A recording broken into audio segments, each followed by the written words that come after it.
Alo oğlum, $5000 pul jo'natgan ekansan. Bankdan oldim. Nima qilay o'g'lim? O'zimga mashina olaymi? Rahmat o'g'lim, topganingga Alloh barokat ato etsin. Bugun olaman. Xo'p, rahmat. Qolinglar, mashinlarni zo'riman. Aka. Assalomu alaykum. Yaxshimisan, charchamayapsan? Bir toza Matiz kerak edi. Mana akajon Matiz. Top-toza mashina, kaskalari ham raddoy akajon, motorlari, hadoylar hamma joyda. O'tirasizmi nas akajonim? Qancha bu?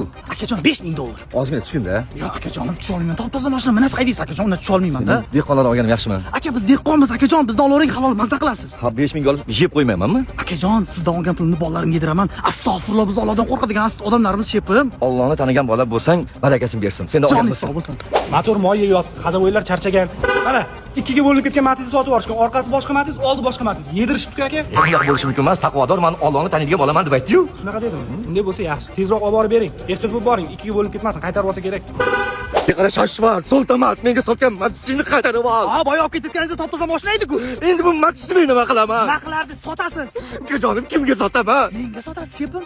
Rahmat ukajonim, 5000 mingni berib Matizini qaytarib olgin. Ha, unaqasi bo'lmaydi. Ikkiga bo'linib ketgan mashinani 5000 ga ola olmayman. $1,500 beraman. 1,5 ming? Ha? Vijdoning bormi sani? Vijdon yo'q. Xohlasangiz shu, xohlasangiz shu. 1,5 oldiz yana nima xohlaysiz, ey? Oxirgi paytda senga o'xshagan xudoni taniydiganlar ko'payib ketdi. Siqilib ketdim. Bosib tashla!